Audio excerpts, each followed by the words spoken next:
Hello guys, this is your friend and we are back with a new fanfic. Which is what if Naruto build massive harem with female Kyuubi, Kurenai, Tsunade, Tifa, Katt Part 1. And if you enjoy this fanfic then please press the like button and subscribe to my channel for more fanfic like this. And now let's start the fanfic. He was numb. It was the simplest, no, the only way to put it. Shock, rage, grief, pain, sorrow, anything he wanted to feel, anything he could feel. No, he couldn't. Hundreds, thousands of questions rang out through his mind, but one was the most prominent among all others. Why? Why him? Why did he have to suffer? Why was he chosen for this burden? As he searched his mind for an answer, a pair of enormous blood-red eyes with vertical, pitch-black slits for pupils watched him intently from behind massive gold bars, resembling a cage, and etched with tiny, intricate, arcane seals. Holding both sides of what looked like its door closed, a single piece of white paper with the kanji for seal, painted on in blood fluttered gently as a small wind arose, courtesy of the massive creature behind the cage. What will you do, child? Will you allow these pathetic mortals continue to harm you, or will you release me from this cage, this seal, and allow me to kill them all? Growled a deep voice. Startled, cerulean eyes gazed back into crimson eyes, while massive lips pulled back from around the demon's muzzle, bearing pure white fangs the size of Zanbatos in a malevolent grin. The Kyuubi no Kitsune, strongest of the Biju demon lords, a massive kitsune whose 9 tails gave it unfathomable power.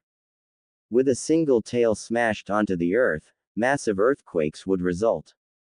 With another flick of its tails, tsunamis would form to crush all those foolish enough to stand in its way with a watery grave, while another flick would create tornadoes and even hurricanes to blow anyone away, or shred them into mangled pieces of flesh via blades of wind. As the massive kitsune watched the child, and its jailer contemplate its offer, it laughed silently to itself. The child actually believes I will help him after he releases me. Ha! I kill him just as quickly as I would any other pathetic human, and even quicker still for being my jailer. The kitsune's grin widened as the child walked forwards, head bowed, and his blonde bangs covering his eyes.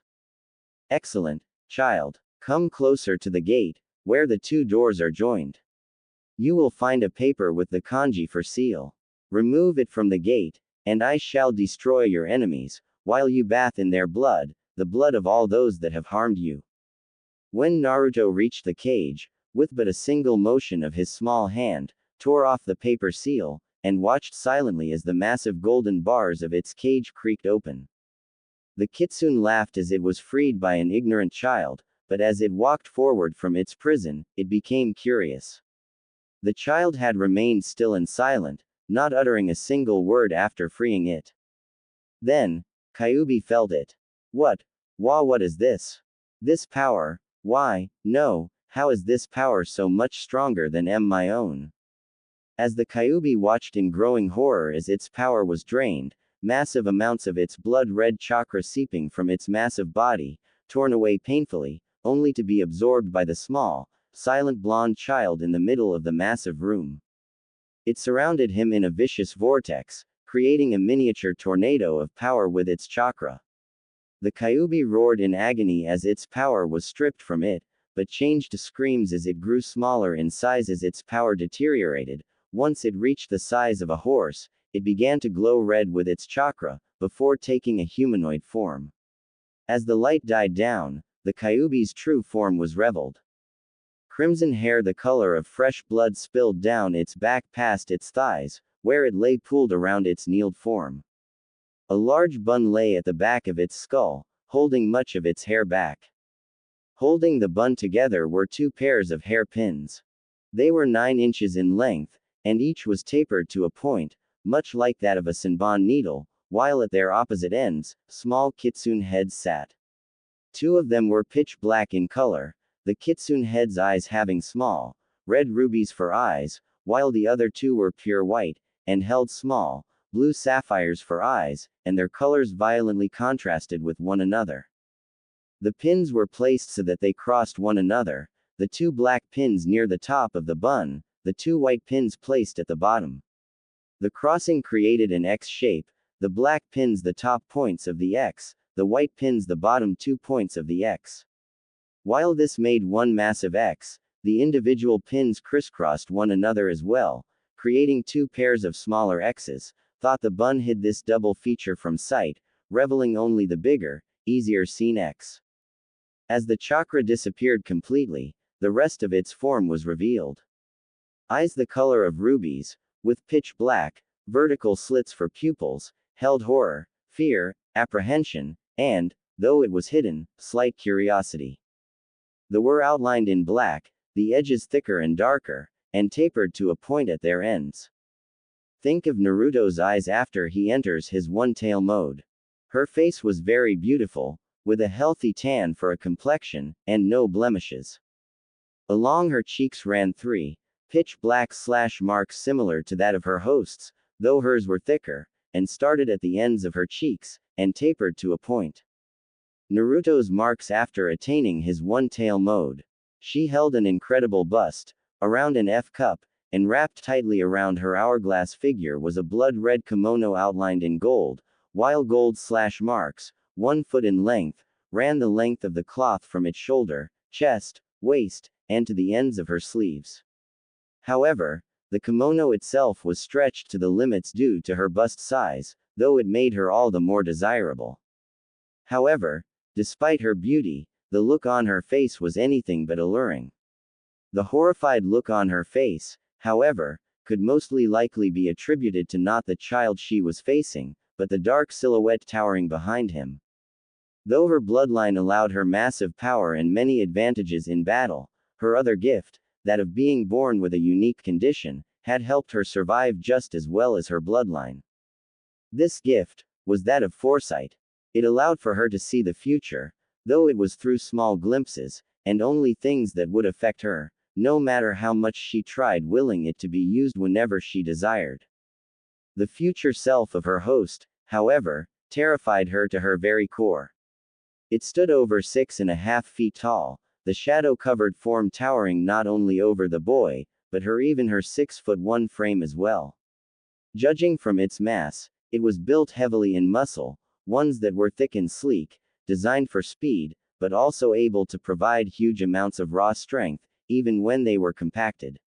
While such features were intimidating, they would never normally give Kyuubi a reason to pause. The many 9-foot, pitch-black tails fanning out from behind its back, along with the black kitsune ears at the top of its head that made her worried. However, even beyond these features, it was the monster's eyes she feared the most.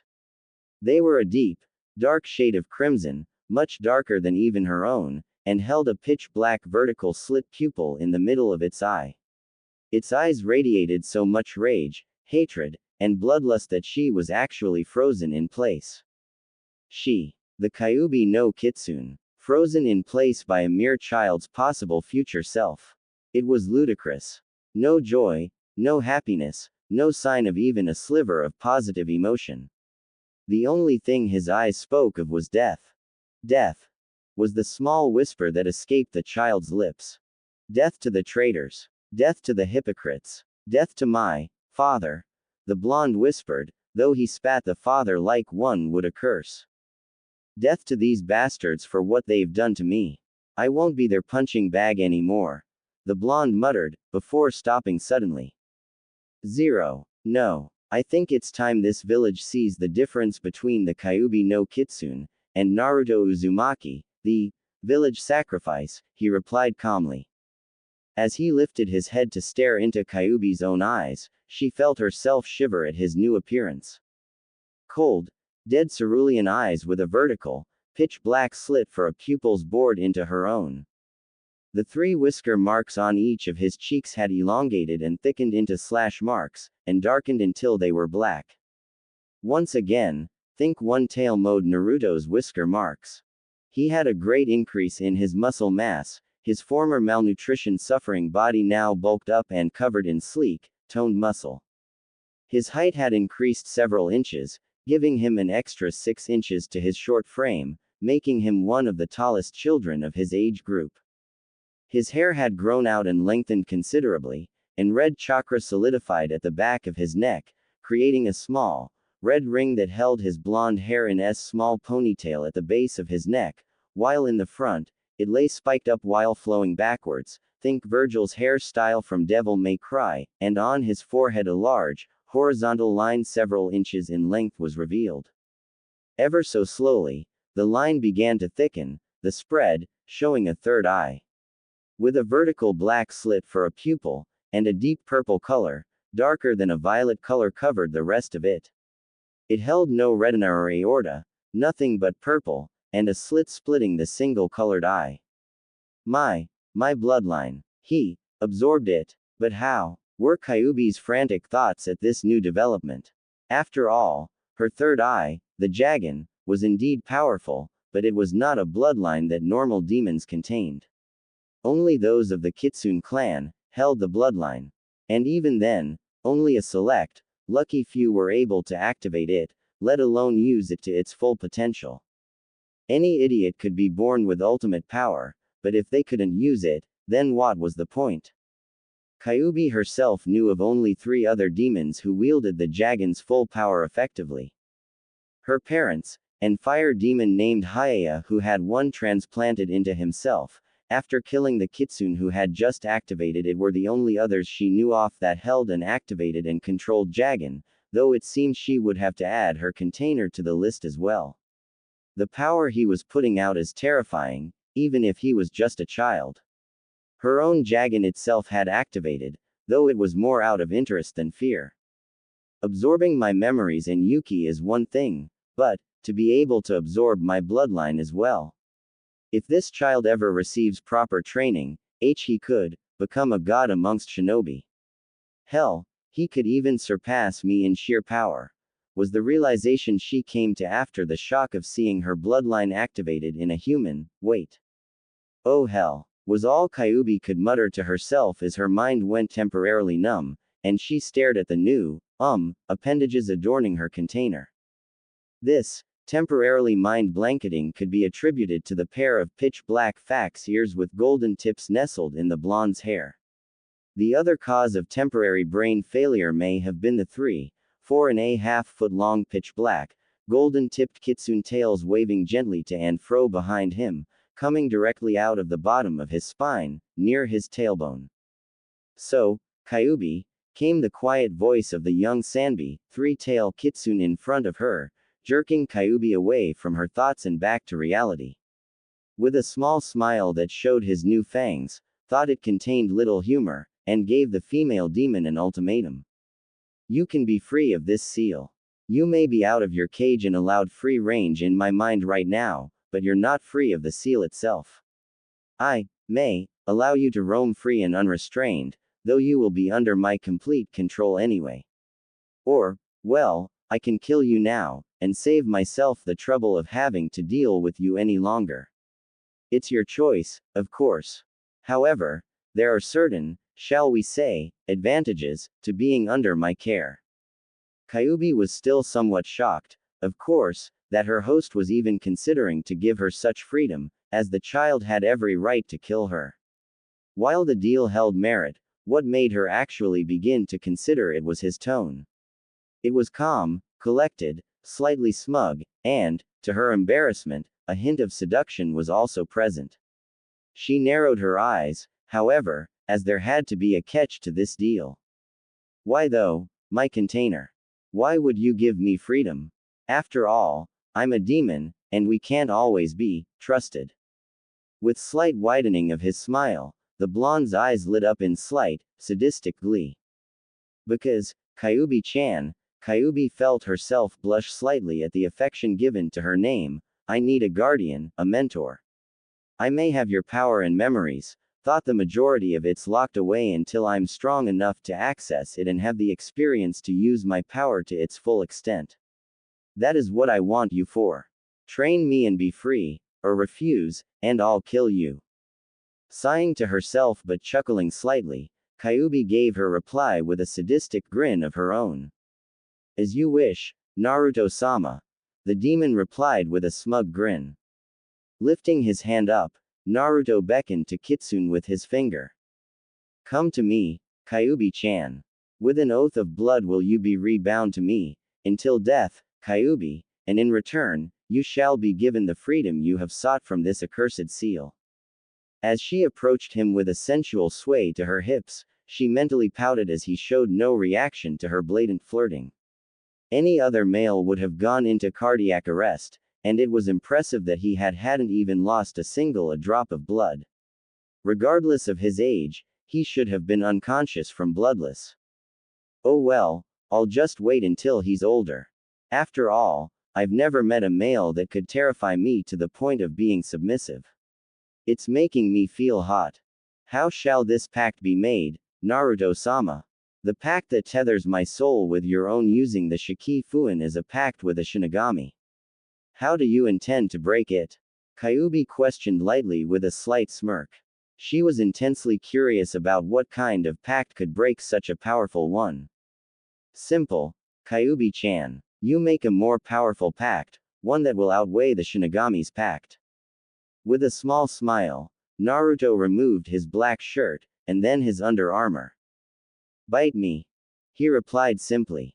Why the hell do you want me to bite you? The confused demon growled out in shock, before snapping her mouth shut as her container held up a hand to silence her. Right here. This is where I want you to bite. He paused, pointing at the juncture between his neck and shoulder on his right. After my blood is absorbed into your system, a new seal will be used to bind you to me, and it will easily destroy the contract the Shinigami has with my father that is used to seal you currently. Very well, child, Kyuubi replied. She then sank to her knees, kneeling low enough to look him straight in the eyes, and she searched them for any signs of hesitation. She found none. Moving her eyes down to the blonde's neck, she stared at the juncture that he had pointed out before. Narrowing her eyes slightly, Kyuubi licked her lips slowly before opening her mouth to reveal her fangs. She then slowly craned her neck down and placed her fangs on his neck, before gently piercing his throat with her fangs. Feeling the warm, coppery, and surprising sweet flavor of her container's blood on her tongue, she swallowed it with a small gulp. Immediately after she had ingested the child's blood, all hell broke loose. Konoha. Hokage's office. 5 minutes before, Dame paperwork. Sarutobi snarled under his breath. He knew being Hokage was great and all. The prestige, the power, the money. But of course, they forgot to mention the bane of all leaders, paperwork. Not only that, but the stacks were growing. He didn't know how, but they were, oh yes they were. Dame Minato, leaving me with the paperwork after he goes off and dies to seal the Kyuubi. The brat did it on purpose, I just know it. He mumbled to himself. As you can see, paperwork can make people crazy. Now, not only was the Hokage pissed off at having to fill out paperwork, but his hangover from the other night wasn't helping matters in any way. Please, please, please. I don't care what it is, invading foreign shinobi, the apocalypse, monkeys jumping on trampolines, just something, anything, get me the hell away from this dame paperwork from hell. The Sandame sobbed with giant anime tears streaming down his face, until he felt it. Dark, bloodthirsty chakra, far more powerful than anything he had felt before, crashed down onto him. The killing intent alone was nearly driving him to his knees due to its pressure. What the hell is this? I haven't felt something like this since the Q. Oh by Kami, please no. The seal couldn't have broken. But nevertheless, I have to find out why this is happening. He thought to himself, before jumping out of his window and rushing towards the source of the malicious chakra. As Sarutobi stopped a few houses away from Naruto's home, he watched in shock and horror as a maelstrom of blood-red chakra swirled violently around the child's apartment, kicking up winds and dust, and shielding whatever was happening inside. As the aging Kage watched silently, Anbu surround a single squad of Chunin, who from the looks of them had been in a fight recently, judging from the blood splattered over their uniform. Shit. Was the only words he could utter as he came to a horrifying conclusion. They had to have attacked Naruto, and the chakra tornado that had formed, that meant the Kyuubi was most likely healing Naruto, or it was using its Yuki to try and escape its prison. However, as he was about to command Anbu to back him up, the chakra tornado died down, and the killing intent all but vanished. Now, however, the chakra had become concentrated, almost as if it was trying to hit itself. Taking a glance at two of his platoons, Sarutobi discreetly motioned for two of the captains, identifiable by the red ribbons around their arms. One held a white Inu mask and had spiky, silver hair, and the other held a white Neko mask, with long, purple hair that reached mid-back. As both captains approached, they saluted their Kage and stood at attention awaiting his orders. Stand down. Both relaxed, but still held the tenseness of a trained shinobi, ready to fight at a moment's pause. What are your orders, Hokage-sama? Both captains asked in unison. Hold yourself in reserve behind me, and follow. However, do not, I repeat, do not attack Naruto under any circumstances, unless I give specific orders. If he's safe, but afraid and is using the Kyuubi's chakra on instinct, then I'll calm him down. If the Kyuubi's controlling him, then I'll try to reason with it. If not, then I will try to do what is necessary for this village. Yes, sir. Both Anbu saluted, before following their leader as he landed in front of Naruto's apartment door. Quietly opening the door to the youth's apartment, and they found themselves sickened at its condition. Clothing was thrown around, holes dotted the walls, kunai still lay embedded into the floor and walls mortar, a table was broken in half down the middle, the window to his left was shattered, and to his growing horror, the area was quite literally painted with blood, streaks on the walls, splatters at the windows, and there were puddles all over the place, the largest several feet in length, which sat in the middle of his living room. However, it gave him some hope when he saw bloody foot and hand prints, streaking towards the child's bedroom. Sarutobi prayed to Kami that Naruto was still alive, as it seemed even after losing so much blood, he was able to crawl to his room. As the old man crept towards the room's door, he stopped dead in his tracks as a massive chakra signature appeared on the other side of the door, one that far outclassed his own.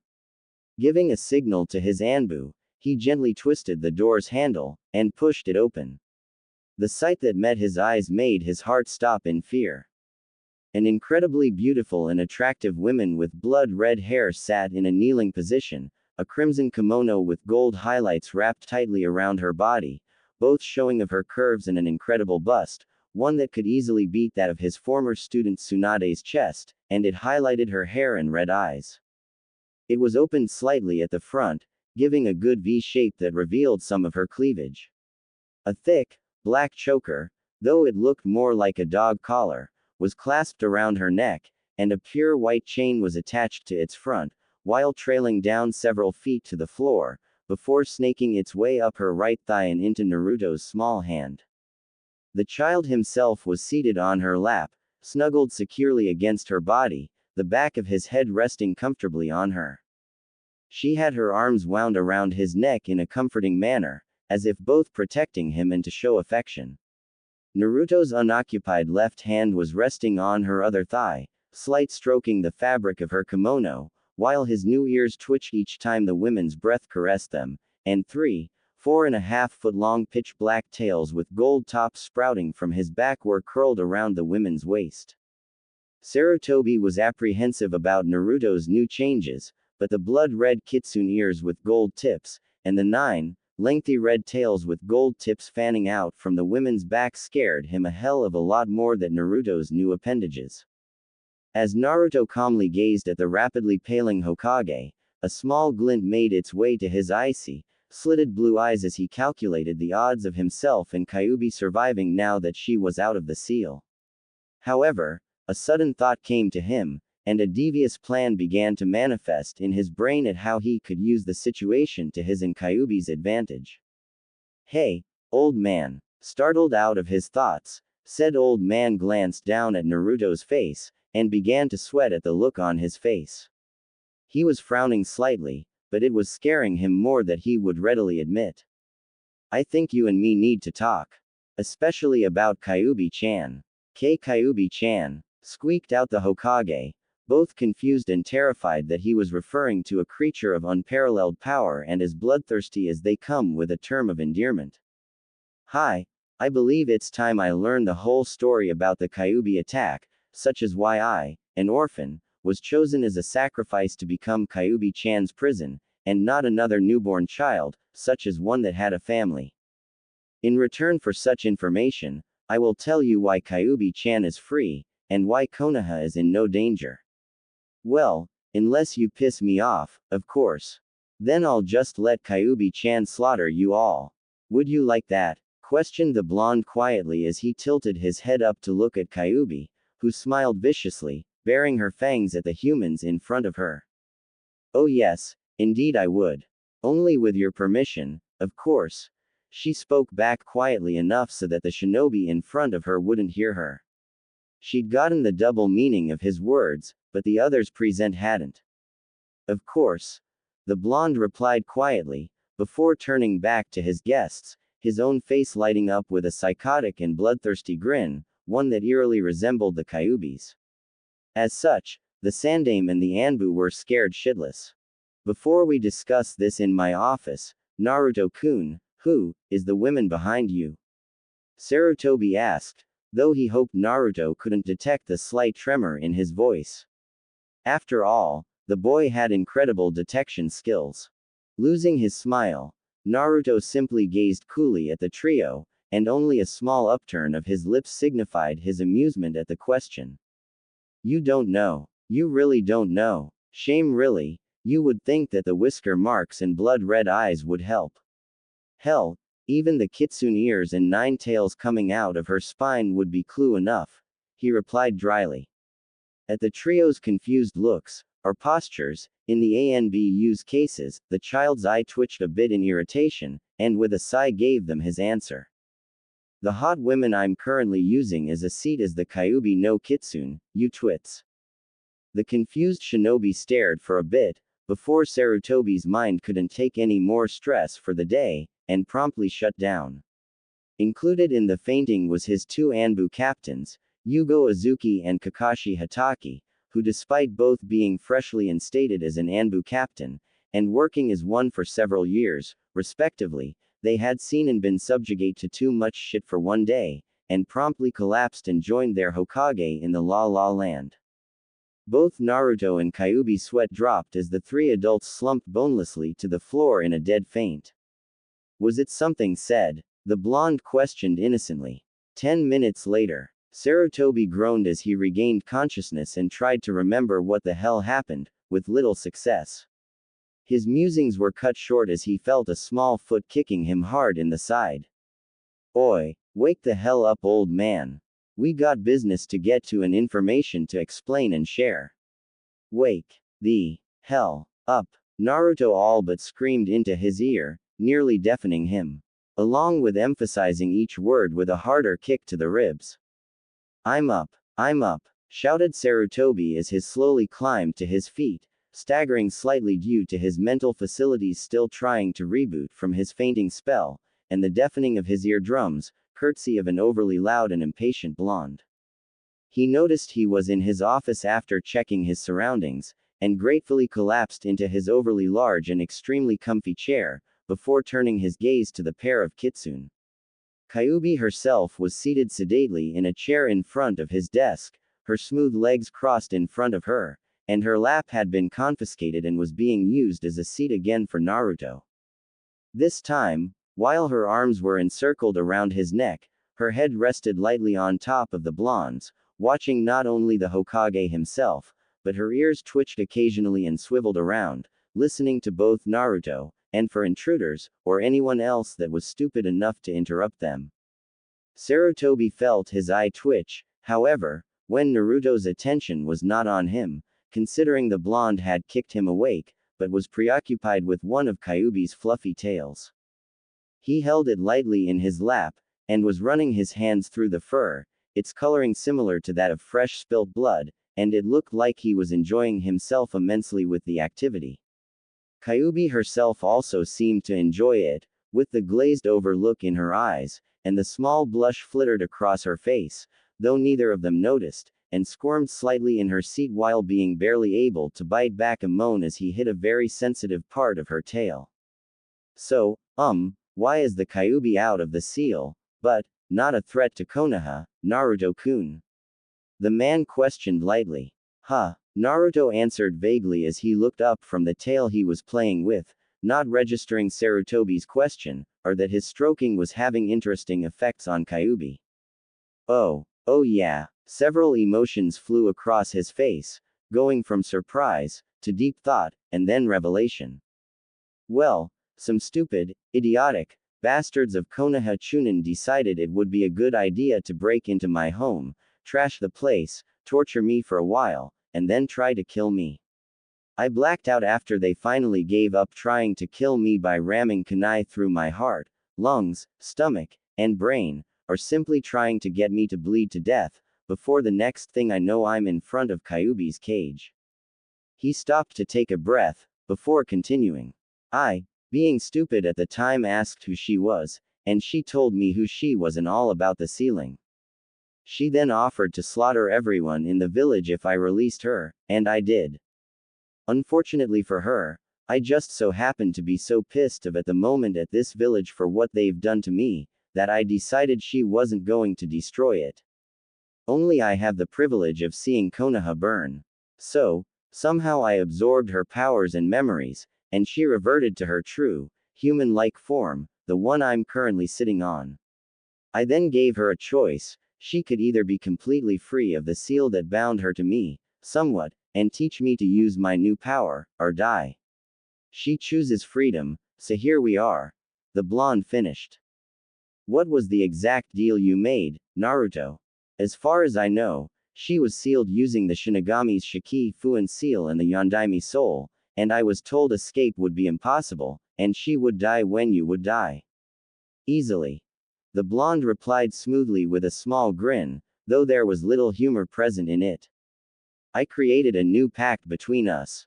She was bound inside of me, but the new deal still keeps her soul bound to my own soul, but allows her to have complete access to the outside world. For all intents and purposes, Kyuubi's basically my slave. She can walk around outside in the real world, eat and drink to her heart's content. Hell, she can go on a killing spree if she wanted to, so long as I give consent. However, if she goes against my orders or tries to betray or kill me, the seals on the collar around her neck will activate and immobilize her with pain. Each seal is represented by a different kanji, each inscribed into the collar by my blood, burned into the leather, and have become permanent seals. Each of the seals represents different parts of the pact. The kanji for mind represents her thoughts, allowing me to read hers anytime I wish, but only if the seal itself senses hostile thoughts about me. The kanji for body represents her physical body itself, her real one, and I control this through pain, as I can torture her if she disobeys me. The kanji for soul tethers her own to mine, forming a permanent link that connects us, and this bond allows me to know exactly where she is, as well as modifying the part where her soul would have been devoured by the Shinigami, but is now chained to me permanently. The final kanji, blood, represents the full pact between us itself, which binds her will to mine. Her body, her mind, and her soul are bent to my will. I can torture her for anything I want, but I can also give her the greatest pleasure by allowing her to kill and slaughter. Her will is completely bent to my own, but she has her body back and is outside in the real world. Solitude in the darkness, or servitude in the light.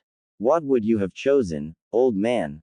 Sarutobi was awed at not only the complexity of the pact, but also how enticing Naruto had made it seem, considering the circumstances between the two. He himself would most likely taken to become a slave, if for no other reason than for his sanity. Solitude or servitude indeed. So then, Naruto, you wished to know why you were chosen to be the Kyuubi's prison? He asked nervously. Correct. I want to know if it was for a noble cause, or a total bullshit answer such as no one cares about an orphan, so that's why I was picked. Sort of cliché, don't you believe? Sighing to himself, Sarutobi wearily left his chair and approached the previous Kage's portraits, before stopping in front of the Yondaime's frame. Forgive me for what your legacy is about to learn, Minato. I don't think he'll forgive you for cursing him with such a burden. Let us both hope, however, that he doesn't level the village after he sees why you choose him as the vessel. Forming several hand seals, Sarutobi slammed his hand into the painting while discharging chakra, and a set of bright green seals appeared on the portrait, before a section of the wall next to it melted away, revealing a small scroll. Taking the scroll, Sarutobi turned to Naruto, before gently tossing it to him. Naruto caught it easily, before leveling a slightly confused gaze on the old man. Read it, Naruto. The old man sighed deeply in reply. Nodding, the blonde unraveled the scroll and began to read, while Kyuubi rested her head on his shoulder and read as well, interested in the reason her master was chosen to be her prison, while there had to have been many children that could have been used just as easily as he was. As the minutes passed by, Sarutobi grew concerned, and even a bit frightened. Naruto had yet to make a sound, and the Kyuubi was staring at the scroll with undistinguished horror, while her tanned face was becoming paler and paler until she was nearly chalk white, and, was that a whimper? Turning her head to stare out the sides of her eyes, Kyuubi gulped as she gazed fearfully at her master, awaiting his reaction to the information contained inside the scroll. He, ha ha ha ha ha. Ha ha ha ha ha ha. Ha ha ha ha. Ha ha ha ha ha ha ha ha ha ha ha. Was the small chuckle, and then full-blown psychotic laughter coming from Naruto's mouth. Now then, we all know that laughter is a good thing, of course. But, this is Naruto we're talking about, and since when has anything been normal with him?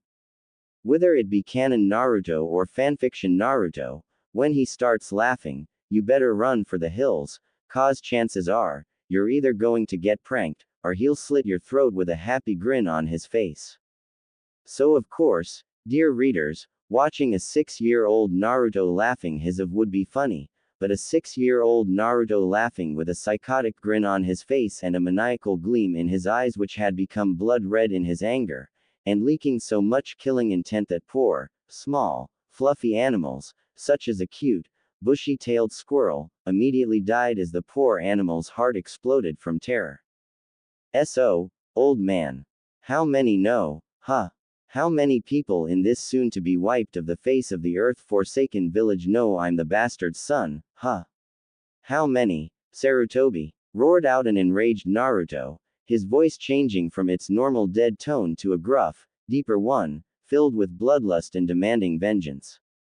At the mention of his full name, Sarutobi winced. Naruto only used his real name and not old man when he was either serious, or extremely angry. He was going to go with the secondary option. The killing intent alone most likely helped influence that theory. How many kami damned, shit-faced soon-to-be dead assholes know I'm the bastard Yondaime's son? Naruto spat out. Sarutobi had taken on shinobi armies, enemy cages, Orochimaru, and his dreaded paperwork, but nothing quiet terrified him more than Naruto's appearance right now. His eyes had gone from glacial orbs to blood red, while anger, hatred, and rage were the only things present in his slitted eyes. Inch-long claws had extended from his fingertips, and they cracked as he flexed them from closed fists to open palms. Pitch black, almost void kitsune ears with gold tips sat straight up on his head, while his canines had lengthened and thickened, forming fangs that stretched out of his mouth and down his bottom lip, his mouth currently bared in a snarl. His make that 4 tails thrashed around him in a flurry of erratic motion. Wherever they traveled along the floor they gouged out trenches, and wherever they hit they left demolished craters, whether it be the ceiling, walls, or the floor. It seems he's grown another tail in his rage. He must have unconsciously tapped into his Yuki stores and used them to make himself stronger. Interesting. Kyuubi thought to herself, and while she was alarmed at Naruto's power level, she was far more interested in his seemingly rapid growth. The swirling torrent of blood-red Yuki and the ever-increasing killing intent could help in seeing why Sarutobi was so scared. Currently, he compared Naruto to an enraged demon from hell, no pun intended. Taking a deep breath, the Sandaime quietly answered the enraged boy's question. The entire council, my two former teammates, who are now the two highest advisors besides me on the council, the heads of the major Konoha clans, along with Danzo and his root unit, a few older Anbu members, and my three former students, the Sannin, made up of Jiraiya, Orochimaru, and Tsunade. Their apprentices, Anko Mitarashi and Shizune may know, but I'm not sure. Several Jonin and Tokubetsu Jonin know, and so do a few of our Chunin, but beyond that, your heritage was kept a secret, though the knowledge of your tenant is known by most of the civilian and shinobi population, though the youngest children and the majority of our genin are unaware. Immediately after his last words, the chakra storm died down, and the killing intent was ruthlessly crushed. Naruto's normal features returned, his claws and fangs retracting, and the red color of his eyes receded, giving way to his natural deep blue eyes, but lacked any sort of warmth, nothing more than a pair of ice-chipped eyes, dead to the world. You have two choices, Sarutobi. You either let me leave Konoha without any trouble, or I'll leave anyway, but I'll carve a bloody path through anyone who gets in my way, including you. Your choice. The blonde spoke, though his voice was just as dead as his eyes. Looking at the boy, the elderly man sighed in disappointment, as he knew that Naruto would keep his word to kill anyone that would try and keep him in this village, and with the Kyuubi on a short leash and at his command, he could make his words a reality quite easily. When will you leave? 2 hours, West Gate. Let's go, Kyuubi-chan. We both need supplies, and I need equipment and clothing. As you wish, Naruto-sama. Kyuubi replied to her container, before both of them quietly left his office. Watching them depart, Sarutobi sighed to himself, before placing his head in his hands as he cursed the Yondaime for what he had done to his son. However, now that the boy was leaving, he'd do everything he could to at least allow him to leave peacefully. It was the least he could do for failing the fourth's legacy. Outside the Hokage Tower. So, where will we be shopping for our supplies for our travels, Naruto-sama? Questioned Kyuubi to her smaller master. To the best shinobi shop in Konoha, then the best weapons shop. After all, now that I'm going to be taught by you, there's no way in hell I'm going to put up with the same shit these bastards have been giving me. Also, have fun to terrify anyone you see fit. The bastards deserve it, after all. Hi, Naruto-sama, Kyuubi replied before a feral grin made its way across her face, and she unleashed her killing intent upon the insects who dared cause her container misery and pain. Her grin widened in satisfaction as hatred and disgust that had once run rampant on the faces of many villagers and shinobi vanished, to be replaced by paling faces shrouded in fear. The looks only intensified as she removed the genjutsu on herself that had been cast only minutes before, revealing her kitsune ears and 9 tails, and she continued to smile viciously as she followed behind her calmly walking container. She was expecting them to run screaming, but it appeared they were now so terrified they couldn't even walk. How pathetic. Here it is. Naruto spoke as he stopped in front of a large shop. Surprised at arriving so quickly, the strongest Biju brought her gaze to the shop to her left, one that advertised amazing, high-quality equipment for competitive prices.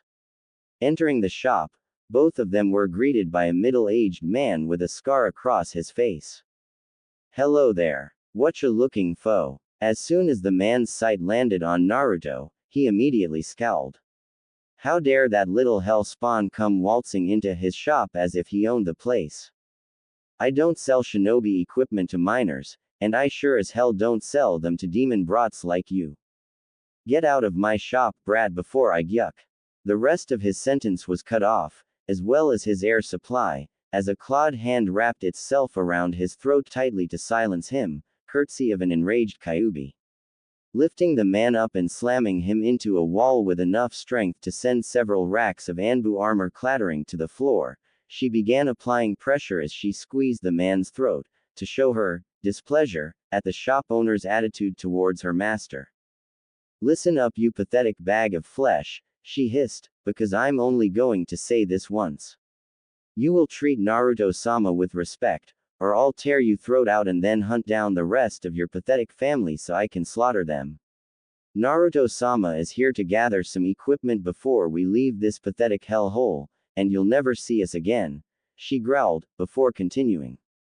"Everything we take will be of no cost to us, and you won't make a sound until we leave, is that clear, mortal?" She spat, baring her fangs in a snarl at the now sweating shopkeeper. She received a faint, terrified nod while he tried gurgling out a reply. She'd gotten the answer she wanted, and proceeded to drop him like a sack full of bricks. With a final glare that cowed the whimpering owner, Kyuubi turned around and watched silently as her master proceeded to find what he wanted for their journey. His own eyes swept the racks and walls with a calculating gaze, and he snatched several dark-colored cloths and quickly vanished into one of the changing rooms. When he had returned several minutes later, she raised an eyebrow as she took in his new attire, and her lips quirked up slightly in a smile at just how good he looked, considering his age. Black combat boots covered his feet, and were covered with small white shinguard plates. Black and gray camouflaged pants covered him from the waist down, and the slight jingle they gave off as he walked towards her betrayed their extra protection, as it seemed they'd had chain mail sewn under the 2 layers of cloth.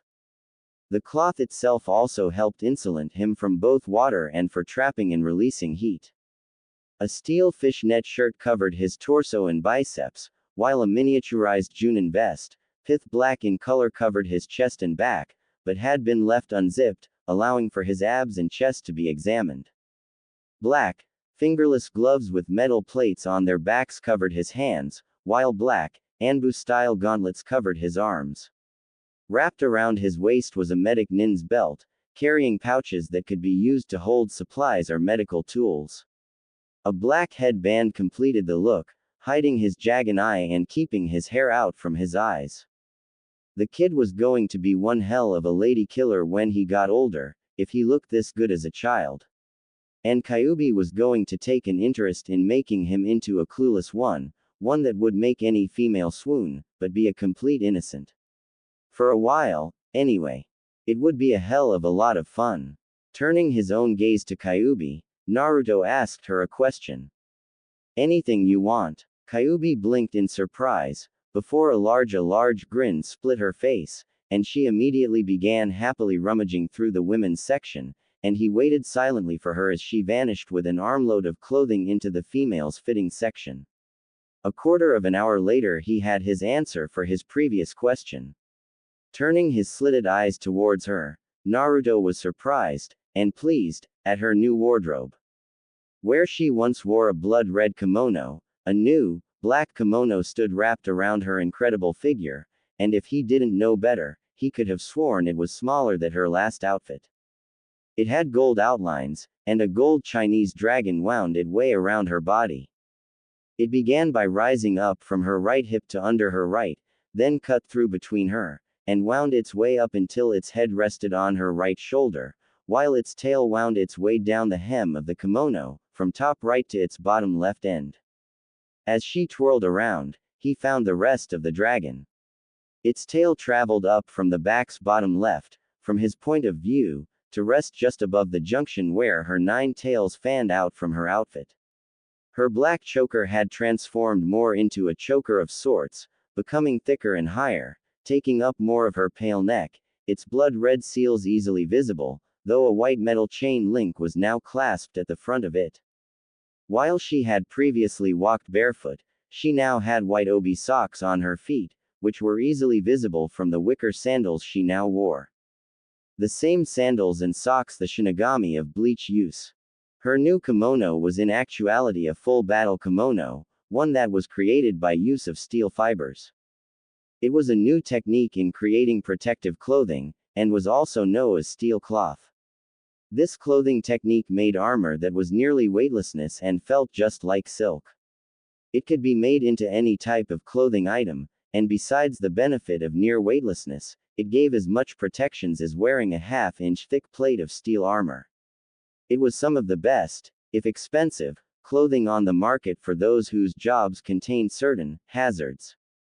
Looking her up and down, Naruto nodded silently in approval, before turning on his heel and walking out the door, Kyuubi following quickly behind him. Where to? She questioned. Weapons shop. He replied shortly. Hi, Naruto-sama. And she became silent. However, a final, parting comment from Naruto would give the shopkeeper nightmares for years to come. We were never here. If I find out you told anyone we were, and I will know, I'll feed you to Kyuubi-chan as a snack. Have a nice day. Both of them took to the rooftops to reach their next destination, as it would save them on time, of which they had very little. They reached their next destination, the best weapons shop in Konoha, Higurashi Arms, in several minutes. Both of them landed softly in front of the shop's doors, before entering quietly. A man with chocolate brown hair and a small goatee met them with a cheery hello, and then went back to reading his little orange book, giggling occasionally. All right then, 3 guesses as to what book he's reading. The first 2 don't count. Quickly browsing the shelves, Naruto stripped them of everything he found of value. Since he couldn't carry everything back, he threw it to Kyuubi, who caught it and placed note. She dropped them like pieces of garbage. She's lazy. They were going to resharpen all of the weapons anyway, so who cared if they were dulled now? Them into an ever-growing pile of gear. Here was his list as follows. 1 enormous backpack. 4 kunai holsters, 4 shuriken holsters, 4 tan supply pouches. 3 medic nin equipment pouch belts, 2 chakra knives. 120 shuriken, from the 4-pointed star ones to several fuma shuriken. 80 kunai, ranging from long-range throwers, to double-bladed hand-to-hand combat ones. 40 smoke bombs, 30 cases of both blood-clotting pills, food pills, and soldier pills, 12 rolls of medical gauze. 6 rolls of medical tape, 4 rolls of chakra tape, 2 more sets of fingerless, steel-plated gloves, and extra set of combat boots, 2 full sets of sealing scroll items, which included chakra ink and brushes, 300 exploding tags, 50 smoke tags, 4 chakra weights, 100 blank sealing scrolls, 2 full medic nin kits, a pair of kami zoro. They're similar to Tonto's, but their blades are so sharp you could drop a hair on them and it would split in half. They're used for their light weight, speed, and precision strikes.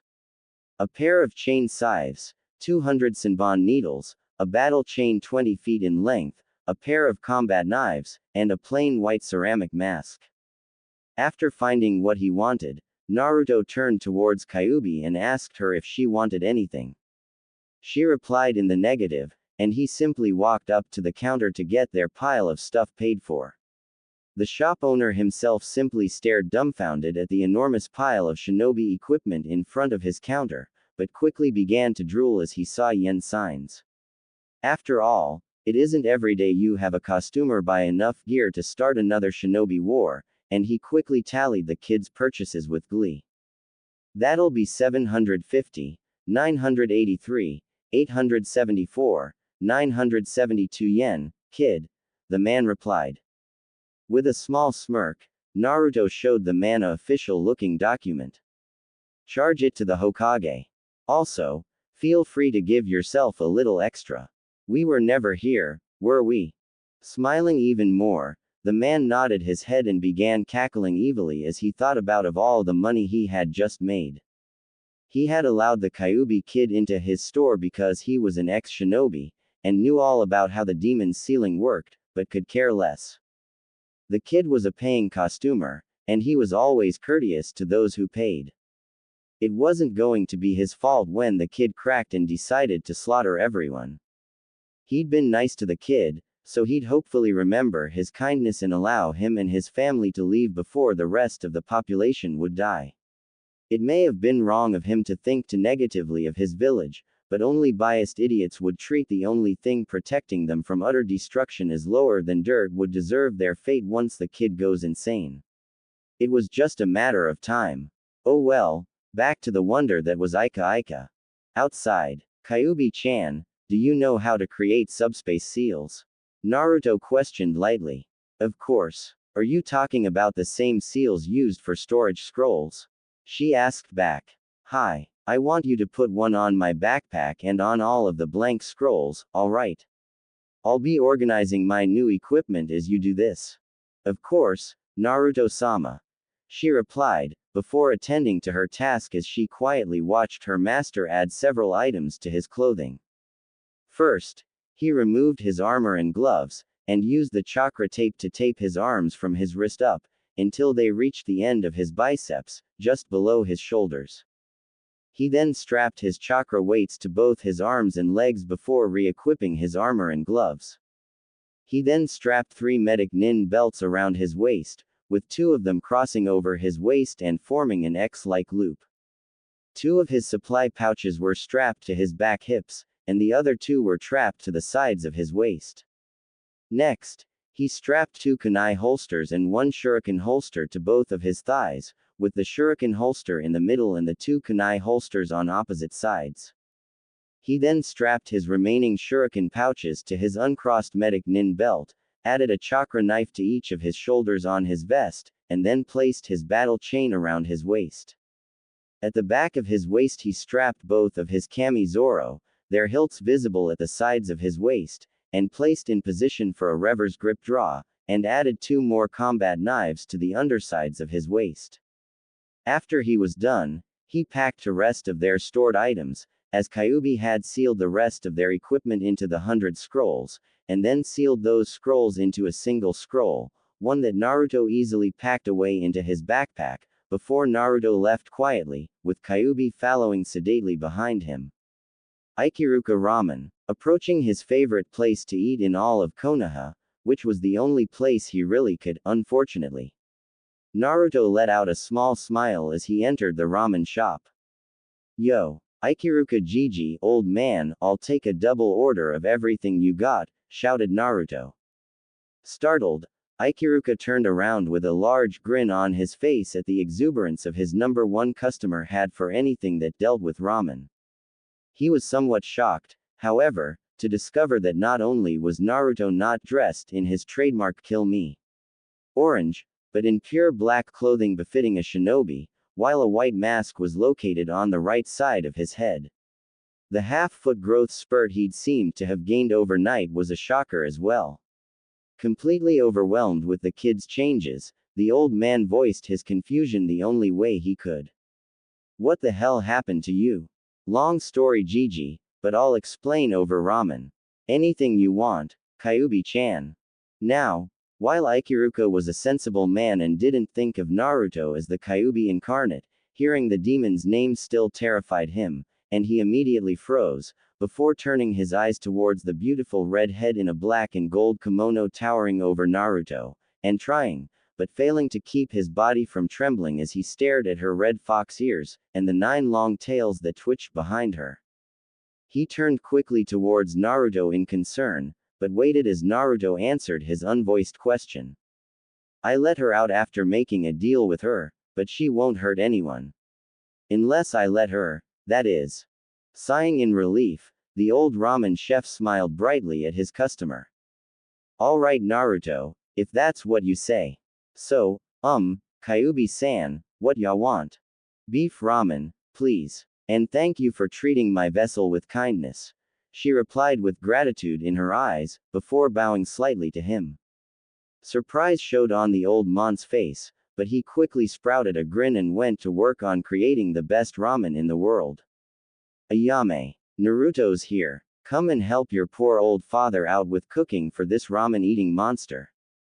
He yelled. Coming, yelled back a younger, but defiantly female voice. A 12-year-old Ayame Ikiruka came silently out of the back kitchen, and happily greeted her favorite blonde, though she also flicked her eyes towards the unknown redhead sitting to his left, since it was highly unusual for him to eat with someone else. Hell, she'd never seen him eat with anyone save for her and her father as witnesses. Ohio, Naruto-kun, the older girl yelled joyously to her friend. Ohio, Ayame-chan, replied the blonde quietly. Puffing up her cheeks, Ayame mock pouted at him, before quickly grinning as she noticed the pretty red-haired lady next to him, who slowly ate her own ramen, while as compared to him, entire bowels simply disappeared into his mouth, only to be handed back empty every minute. You're so quiet today. So, are you going to just sit there eating your ramen, or are you going to introduce me to your new friend? Kyuubi's ears perked up a bit at being noticed, but watched her master out of the corners of her eyes to see his reaction to the girl's questioning. Looking up from his seventh empty bowel, Naruto quietly swallowed his mouthful of ramen, before turning his eyes towards Kyuubi, and then back towards Ayame. Her name's Kyuubi. She and I are going on a training trip, and I don't think I'm going to be coming back. I decided to stop here for lunch before we left, as this will be the last time I eat here, the blonde replied quietly. But, why are you going to leave? Ayame asked in disbelief, and was nearly on the verge of tears as her best friend basically told her that she'd never be able to see him again. Because, Ayame, there are very few people in this village that care about me, and I felt no reason to staying a place that hates my guts for a reason that isn't my fault. The blonde explained carefully, but Ayame still didn't want him to leave. When will you come back? She asked quietly with resignation on her face and was nearly at tears. Her best and first friend was going to be leaving, and it was all the stupid village's fault. Naruto's eyes softened for a bit at her saddened tone, before he continued to talk in a much more soothing tone. I'll come back eventually, for a visit, at least. I will be gone for 10 years at least, but most likely longer. Looking into his eyes to see if he was lying, Ayame found warmth and concern for herself, and calmed as she knew he would come back. Looking closer, she found that he had changed a bit. The outlines of his eyes had darkened and thickened, making them more kitsune-ish as they came to a point near the end tips of his eyes. His pupils had also split and become vertical slits. Looking lower on his face, she found that his whisker marks had become more defined, filling out as well as growing thicker and darker, tapering to a point to become more like slash marks than whisker marks. Altogether it made him look more predatory or feral, but Ayame thought it simply made him look cuter. His hair had become even more untamed, but a pair of black lumps in his hair had caught her attention, as they had stood out, violently contrasting with his blonde hair. Naruto-kun, she questioned, what are those? At Naruto's own questioning gaze, she silently pointed at a spot on his head. Looking up towards the spot, Naruto smirked slightly. They're my new ears. Before his ears twitched and flipped up to show off the black with gold-tipped kitsune ears he now had in his possession, and as an extra, uncoiled his black and gold-tipped tails from around his waist, where they now waved lazily behind him. He sat with a slight smirk on his face as he waited for her reaction, as at the moment she was completely shell-shocked, and simply gaped at him for over a minute. So he simply waited, and then waited some more. She simply stood with her head bowed, and her brown hair covering her eyes. Ayame-chan, are you Gaia? His reply was cut off as a pair of arms snaked their way around his neck and dragged him into the chest of an incredibly excited ramen girl, whose high-pitched squeal of, kawaii, the poor fox boy simply lay in a daze, both from the squeal that had shattered his eardrums, which were currently trying to heal, and being crushed against Ayame's chest by Death Glomp. Now, while this may make it hard to breathe for anyone, the simple fact that while Ayame was only 12, she was an early bloomer, and thus already had a decent-sized chest, well above the norm for her age, which she was accidentally using to suffocate her favorite chibi fox boy. He's so cute, Ayame thought to herself as hugged, Death Glomped, a currently suffocating Naruto. Now if only Naruto-kun would stay, I could make him all the ramen he could want, and then I could persuade Tsunade to let him live with us, and then when he's older we could let's leave her thoughts at that, shall we? Unconsciously tightening her grip, a small blush made its way across her face at her incredibly not innocent thoughts about all the fun she and Naruto could have when he was older. Now, why would such a demure, soft-spoken, home-raised girl such as herself already know about that? Blame Ika and her father becoming senile and leaving the book out accidentally, just for her to find it one day when he wasn't home to stop her from reading it. Yo, ramen girl. Sorry to break you out of your thoughts, but Naruto-sama looks like he's on his last legs, spoke up Kyuubi, though there was a light tone of humor present. Huh, was Ayame's intelligent reply, before looking down. The brunette finally registered that her current target of affections, not that he knows this, was turning blue in the face and slowly stopping to escape her grasp. Ah, sorry Naruto-kun. She immediately dropped the nearly comatose blonde, who caught himself on the counter as he steadied himself, taking deep gulps of air as he tried refilling his lungs. Don't, pant, worry, cough, about it, cough. He replied to the fusing girl as she apologized to him, before glancing at Kyuubi out of the corner of his eye to see if she was ready to leave. She silently nodded, and he bid farewell to the Ikirukas, allowing only one more death glomp from Ayame as he promised her that if he ever returned, she would be the first one he would visit, before both Kitsune demons left towards the west gate. Walking the final street towards the west gate, both Kitsune were gathering stares and killing intent from shinobi, but were given distance, considering the demon brat looked dressed to kill. And while the women beside him was jaw-dropping gorgeous, the killing intent she was generating was surreal, as it was both enormous and frightening as hell. No one was stupid enough to approach the pair, and they had little trouble on their walk, at least until a few rowdy shinobi decided to make it their business to mess with the pair. Oi, demon brat, was a cha doing alls about your lonesomes like this, Sees yas gots a nice lady friend, she's yas caretaker of some thins. Spoke up one of the shinobi, though his slurred speech and unsteady form told her easily that he was drunk. Narrowing her eyes blood-red eyes at the drunk ninjan, as she could smell the alcohol from here, before speaking in a commanding tone, one that brooked no argument and allowed an easy access for her anger. Listen here ninjan scum, if you even think about touching Naruto-sama, you'll pay dearly for it. She growled out from behind clenched teeth. After all, it wouldn't do to lose her temper with such pathetic waste of flesh as them, would it? They were no more than insects compared to her, and were not worth her time or energy.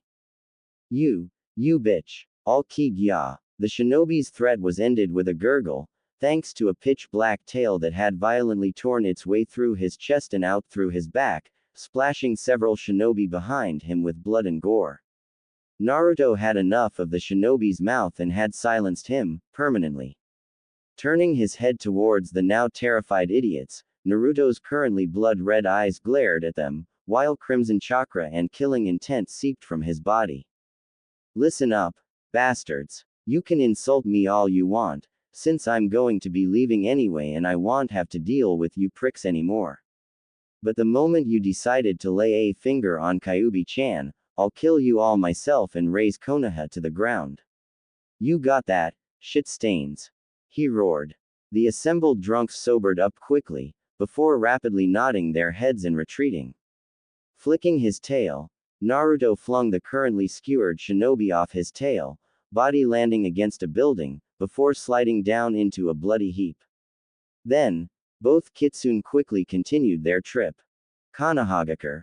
West Gate. With his hands clasped behind his waist, and flanked by two squads of Anbu, the Sandaime Hokage waited apprehensively for the return of his favorite former ball of sunshine, and his new servant to show up for their appointment. Turning his head slightly, he watched as both Naruto and the Kyuubi approached him, both of them wearing new attire. Naruto was in full black and looked like he could take on an entire shinobi nation, and the Kyuubi had replaced her red kimono with a black one with a gold, coiling Chinese dragon design, which enhanced her red hair and eyes, and reveled just a bit more of her bust than the last one did. Taking his eyes of Naruto, Sarutobi let out a small sigh, as his thoughts became depressing. His surrogate grandson was about to leave, and there was nothing he could do about it. When will you be back?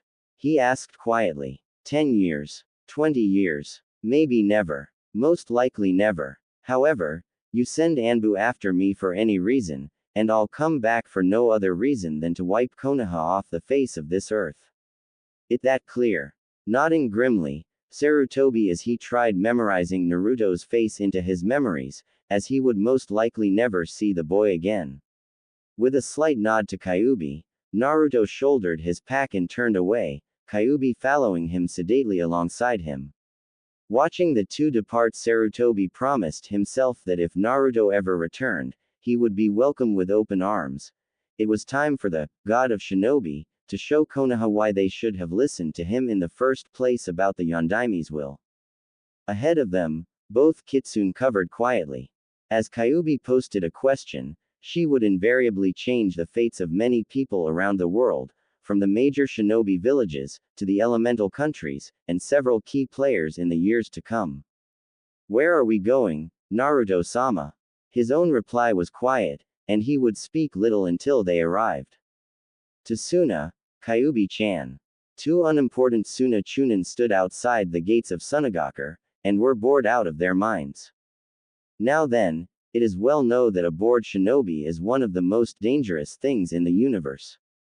Here are just 3 reasons why. You could write a book about why that is, and never finish it in your lifetime.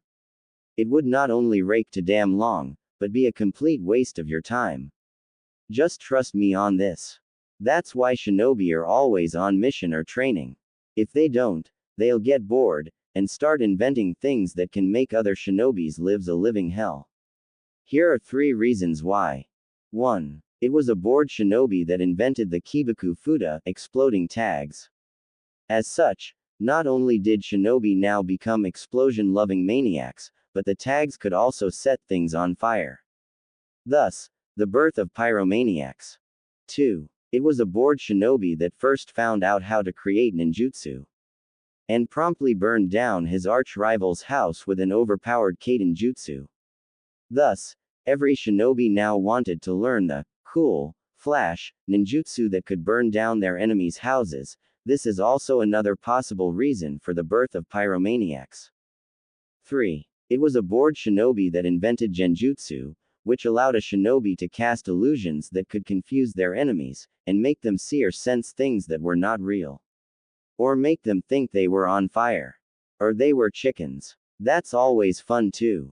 But enough about what horrors bored shinobi can invent, and get back to the good stuff. Like the currently bored Suna shinobi. Shudders at the thought. As it was, a pair of Suna Chunin had decided that watching an endless desert of sand was boring, and were now on a competition of who could win at Jan-Kan-Po, Japanese rock paper scissors. They were currently at a tie, 1,237 times they used the same hand. Both had used rock for some reason. Idiots, you never use the same hand twice. Their game was cut short, as well as their boredom, as they spotted a pair of black dots moving their way across the sand. As the dots approached, they began to take the shapes of 2 people, though one was noticeable shorter. As the distance decreased, the guards' jaws proceed to drop lower and lower, and they felt themselves begin to drool at the sight. Standing 6'1" with red hair that reached past her waist and blood-red eyes with pitch-black, vertical slits for pupils, while a pair of blood-red kitsune ears with gold tips twitched occasionally on the female's head. From behind her lightly waved 9 red tails with gold tips. She held a figure and bust that any women would kill for, and it was only enhanced by the pitch-black kimono with gold tips that lay wrapped tightly around her body, and a large, gold Chinese dragon wound its way across the kimono's front and back. The human form of the Kyuubi no Kitsune is indeed one hell of a woman. However, it was her shorter, menacing-looking blonde companion with pitch-black kitsune ears and several tails with gold-highlighted tips, while being covered head to toe in black clothing that was indeed different, but it was neither the Kyuubi's voluptuous body and alluring presence, or the blonde's bloodthirsty aura or frosty eyes that had them surprised.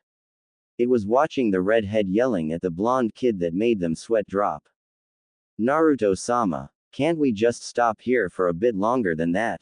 It's hot. Kyuubi whined to her shorter master.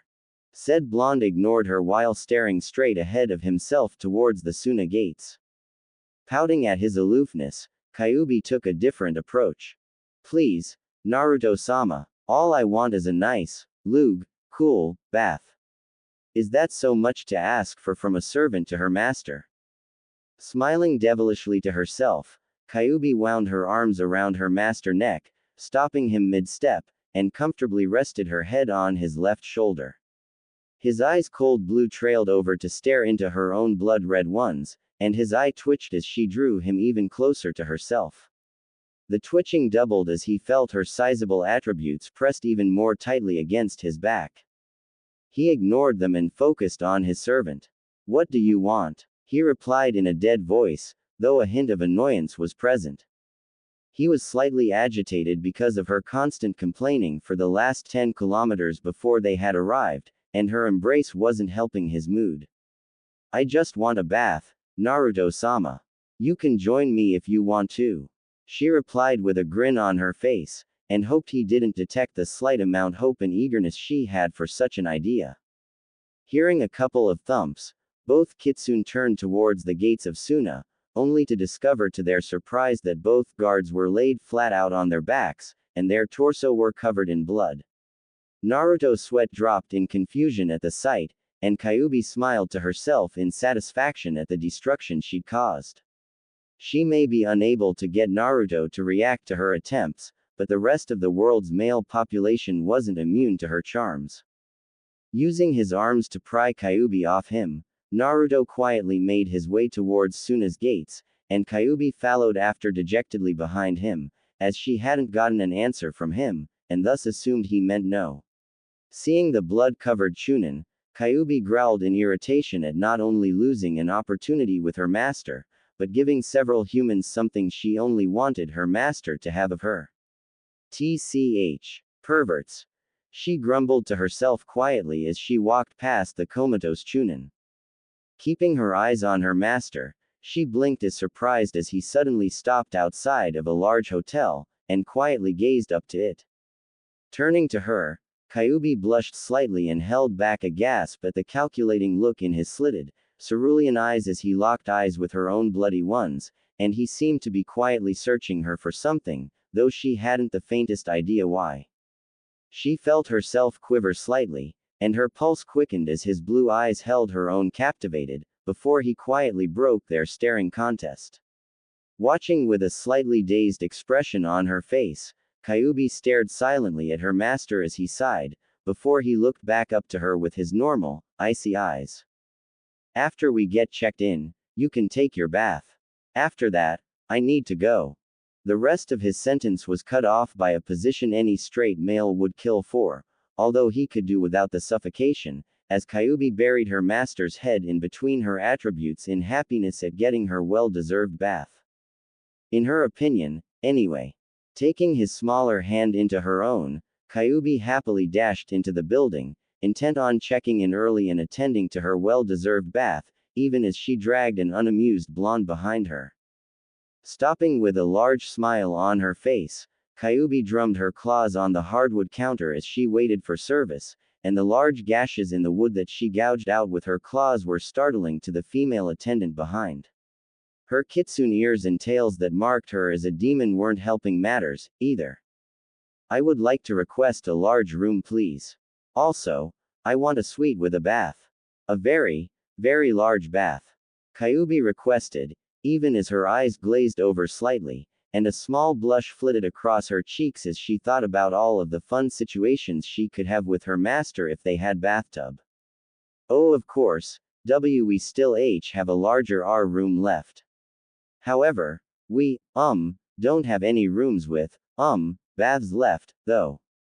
The secretary stammered out, before squeaking in fear as the wood under Kyuubi's claws cracked, groaned, and finally snapped as she applied pressure, crushing it into splinters in her anger. The poor girl only continued to cower as Kyuubi glared at her, and as the vixen's killing aura bled from her body, many of the floor's occupants felt themselves begin to choke as they'd stopped breathing in their fear. The poor secretary could only pray that this demon woman wouldn't kill them all if she accepted her proposal. The hot springs aren't open to the public, or even most paying CCU customers, but, I think we can make an exception. She stammered out quickly. The killing intent vanished, and an extremely happy Kyuubi joyfully picked up their room keys and jumped up the stairs, Naruto following her silently as they landed on the third-floor banister, and quietly made their way towards their room. As she opened the door, Kyuubi's eyes lit up as she gazed at the room's splendor, before they drifted over towards the incredibly large and soft bed, though she noted with interest that there was only a single one.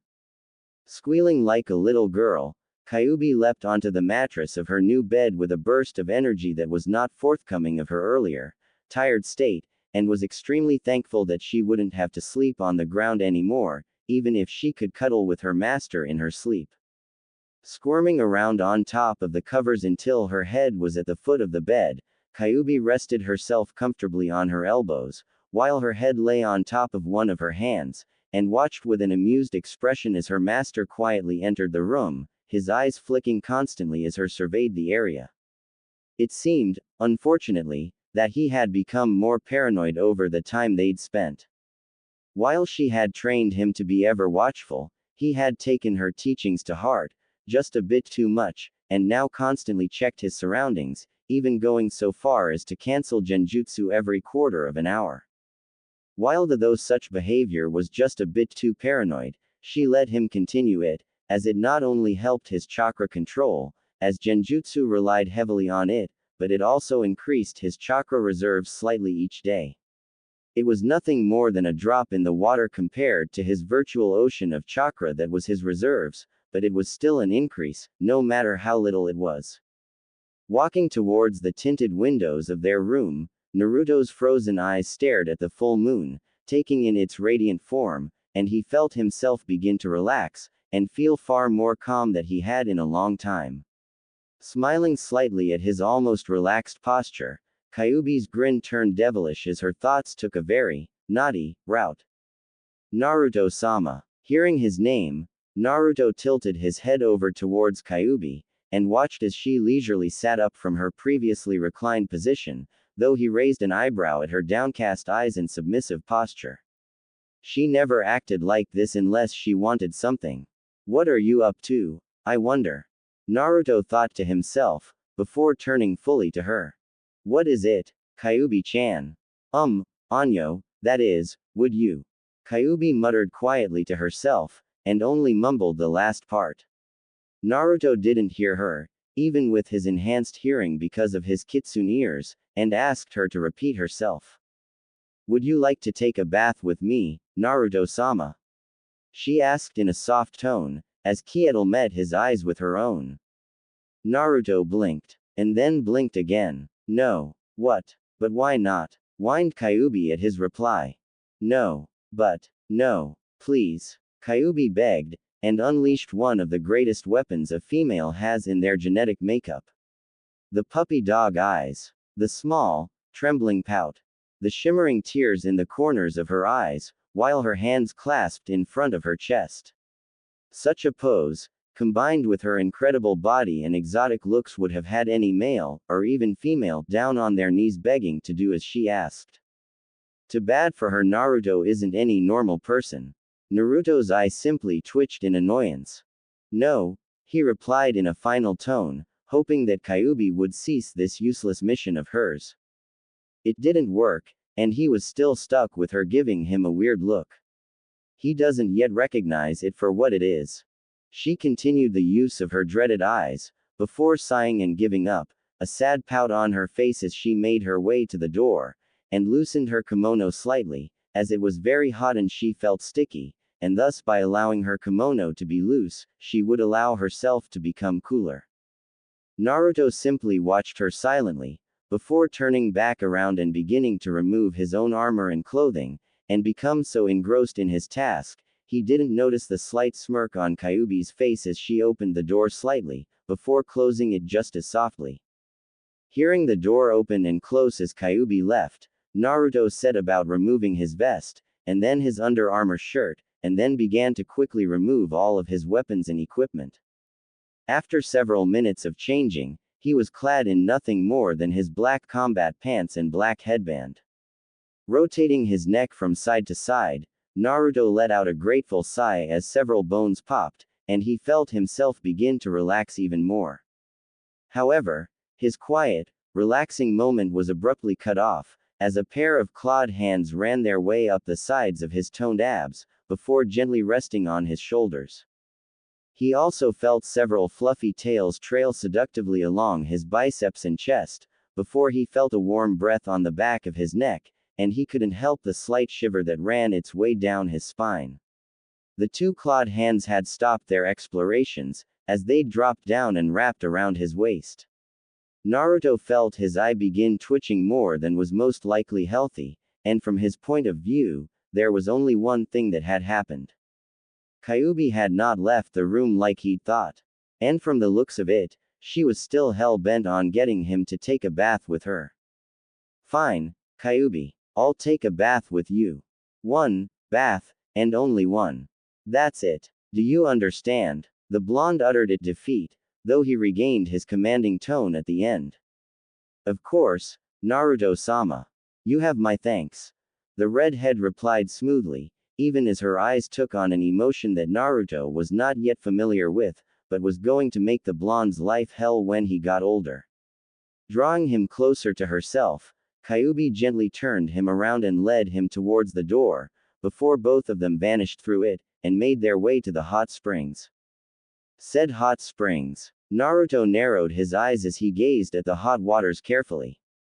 It was a clever genjutsu, as it had to be a pit full of acid. Why else would they let them use the area for free? A bit paranoid, isn't he, folks?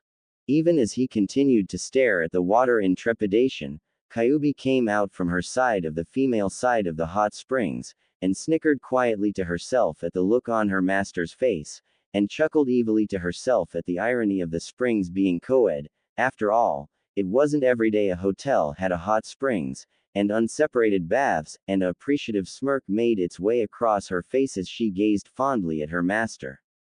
He was completely unclothed, save for a small, white towel around his waist, and her crimson eyes traced the curves of his toned muscles, starting from his calf muscles, then up and over his abs and six-pack, though she lingered slightly at his Shinigami seal. Although it wasn't active anymore and held no sway over her thanks to him creating a pact with her, he had left it on himself as a permanent tattoo, symbolizing his status as both a Jinchuriki, and so he would never forget his past. Tearing her eyes away from the seal that had caused both of them so much pain, she continued her muscle tracing, starting at his chest and enlarged biceps, before stopping at his face. As much as it annoyed her that he was so young, and thus was off limits, for now, anyway. Kyuubi thought to herself smugly, he sure as hell didn't act like, though. Even now as he scrutinized the water closely, his face remained blank, even as his eyes turned calculating and light up slightly in emotion, even if it was only for an instant. Smirking slightly to herself, it was replaced by a predatory smile as she stalked closer to her charge, before taking his hand in her own and dragging him over to the shower area, before dumping a bucket of water over her head several times, and she shivered slightly from the cold temperature. After she was done, her master seated himself comfortably on her lap, and she proceeded to douse him the same way she had herself, and she giggled quietly as his body shivered slightly. Afterwards, both kitsune entered the springs, and a pleasured moan made its way from Kyuubi's lips and she sank gratefully into the hot water, and a lazy smile made its way to her face as she relaxed. Beside her, Naruto closed his eyes as he felt himself relax as well, and his ears drooped slightly as he allowed his mind to drift slightly, before his was brought back to the waking world as he felt himself being moved, and a pair of soft arms encircled around his waist, and he was deposited into Kyuubi's lap. Opening his eyes and gazing up at Kyuubi with hooded eyes, Naruto simply waited for an explanation from Kyuubi, as he was too relaxed to protest against her actions. Just relax, Naruto-sama. Am I not far more comfortable than the hard rocks you were sitting against before? She replied quietly, even as she pulled him closer to her body. Normally, she would have tried some slight seduction techniques on him, but he appeared so relaxed, so normal, so vulnerable, that she couldn't bring herself to ruin his moment of peace. Naruto simply watched her for a bit, before his eyes drooped again, and his head fell back against her chest, and a loving smile made its way across the vixen's face as his chest rose and fell steadily, and his pulse quieted, even as his gently breathing announced that he'd fallen asleep. She stayed like this for nearly an hour, her hands gently running across her master's scalp and occasionally running along his sensitive ears as she listened to him sleep, before gently scooping him up in her arms and leaving the springs, before drying their bodies and vanishing to their room. Placing her master underneath the covers of their bed, Kyuubi slipped into a comfortable sleeping kimono, before crawling in and joining her master under the covers. Reaching out and gently grabbing him, Kyuubi brought her master's smaller body next to her own, before winding her arms around his waist, and drew him closer to herself, his back laying flush up against her chest in a spooning position, and she entwined their legs together. Resting her head comfortable on top of his own, Kyuubi felt a content smile make its way across her face as one of Naruto's hand came up and clutched at her arm, even as he burrowed back against her, unconsciously seeking the warmth and affection she was willingly giving him. He may be an emotionless warrior on the outside, but he's still a child that seeks affection. Kyuubi thought to herself tiredly. I'll protect you, Naruto-kun, and I'll give you the love and acceptance the rest of the world won't. I promise, my Naruto-kun. Kyuubi spoke softly to herself as she drifted off to sleep, and even if she wouldn't remember what she'd said, her heart would. Market Square, Sunagaku, 2 days later. Hold it off until Kazekage-sama gets here. We can't let the Shukaku or her Jinchuriki leave the containment area. Hold her. Arrg, shouted a bloody Chunin, before he was cut off as an enormous arm of sand wrapping him tightly in its fist, until it squeezed him until he exploded in a fountain of gore. Said sand arm belonged to the Jinchuriki of Suna, Sabaku no Gara. She was a normal-sized girl for her age, though a bit shorter than most 8-year-olds were. Long, maroon-colored hair traveled down the length of her back to reach just above her tailbone, and was pulled into a long, single braid. A pair of gold, agate green eyes were surrounded by large, dark rings, most likely from lack of sleep, and the kanji for love was tattooed into her forehead, though the red coloring indicated that it may have been branded into her skull. A pair of tan pants with several pockets decorating them covered her legs, along with tan shinobi sandals adorning her feet, while a black muscle shirt clung to her small frame, and she wore a fishnet shirt underneath, its sleeves visible due to her former shirt being a sleeveless one. Several yards of tan cloth crisscrossed over her body, from her left shoulder to right hip, then wound around her waist and then to the massive gourd attached to her back, which was quite nearly as large as her entire body. While normally such a child would be considered cute, being the weapon and Jinchuriki of Suna wasn't the greatest person she could be, considering she was hated by the population, and her family, most of them, anyway, only though of her as a weapon or a monster. Her father was the one who sealed the Ikibi no Shukaku inside of her, and because of botching the attempt, he sealed the monster, but killed her mother as well. Because of her status as a Jinchuriki, she would never have a normal life, even if she was the Kazekage's daughter.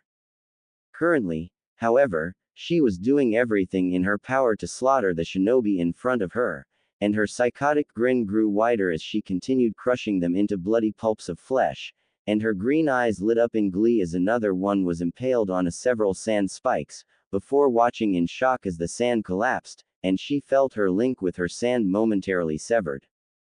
Looking up, Gaara narrowed her eyes before glaring in hatred as she stared at her father, and his own face staring back into her own. He was standing on the rooftop of the building in front of her, and his hands were held in a seal, and she could see small wisps of chakra coiling around his arms. They were wind blades, if her guess was correct. Narrowing her eyes, her sand shot up in tendrils to protect her as several hundred wind blades came screaming at her, courtesy of her father's wind jutsu.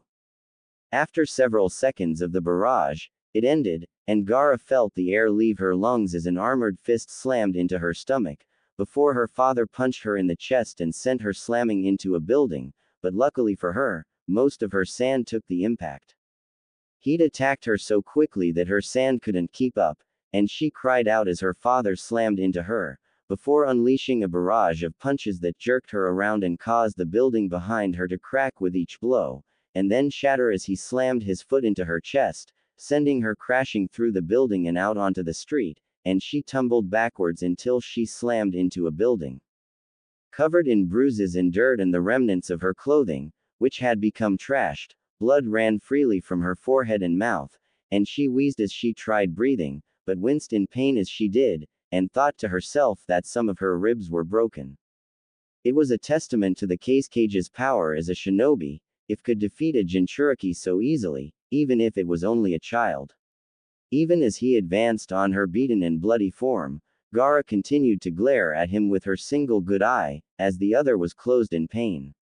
She hated the man for what he'd done to her, for what he was. Hell, she hated him for being her father. His own face held nothing more than cold acceptance as he stared at his estranged daughter.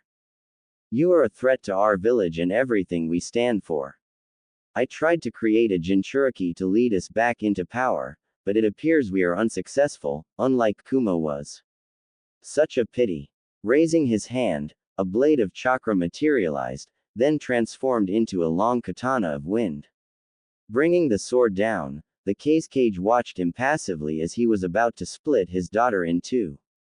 Closing her eyes and wincing, Gaara prepared for the pain of a blade cutting into her flesh, before succumbing to the nothingness of death.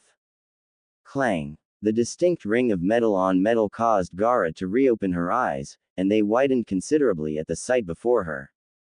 A blond boy, about a year younger than herself, though he was taller than her, and dressed in black clothing and armor and armed to the teeth, held a short Naginata in a reverse grip, the blunt side of the blade held against his right armored forearm, and it was deadlocked with her father's wind katana.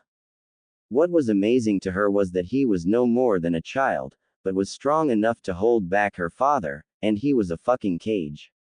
It was even more disturbing because he was protecting her, and everyone in the village except her older siblings hated her guts. What are you? The Kazekage screamed out as blood-red chakra erupted from the blonde's body, and killing intent strong enough to send even his Junin to their knees assaulted them all, the oppressive aura weighing down on their minds and bodies. Kicking the man hard with a boot to the chest, Gaara watched as her father smashed into several buildings before he stopped, and a large warehouse collapsed on top of him. As the blonde turned towards her, Gaara let out a small gasp at the sight. Blood-red eyes with a black slit for a pupil stared into her own, seeking blood and carnage, just like her own blood-lusting eyes. Black-colored, deep-ridged slash marks, 3 of each, adorned each of his cheeks, only adding to his demonic appearance.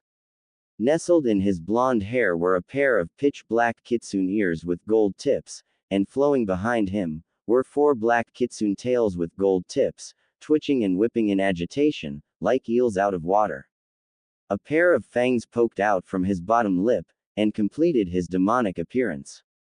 When the blonde offered a clawed hand to her, however, the poor girl couldn't take any more stress for the day, and promptly collapsed. Naruto felt himself sweat drop as the girl's eyes rolled into the back of her head, and promptly fainted. Picking her up bridal style, Naruto nodded slightly to Kyuubi, who had watched the spectacle, hidden by the shadows of a nearby building, and both took off to a secluded spot to he could work on his fellow Jinchuriki. Undisclosed location. Opening her eyes, Gaara found herself in the open grounds of a training area. Sitting up, or trying to, anyway, the Aikibi's container winced in pain as her injuries flared up, but discovered to her shock that bandages were wrapped around her waist and more serious wounds, and her manageable cuts and bruises had vanished.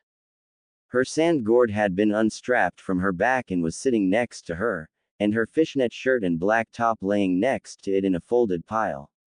Looking around, she jumped slightly as she found the blonde boy from before, though his eyes were now a deep cerulean, and empty of bloodlust. His fangs had also vanished, and he sat on his haunches, talking quietly with a very well-endowed crimson-haired woman wearing a black and gold kimono. She too also held kitsune ears, as well as having 9 tails instead of 4 like the boy, though her fur was colored red, with gold tips at the ends of the tails and ears. Her eyes were also a deep, vivid red color, not unlike that of freshly spilt blood, and they had black, vertically slit pupils.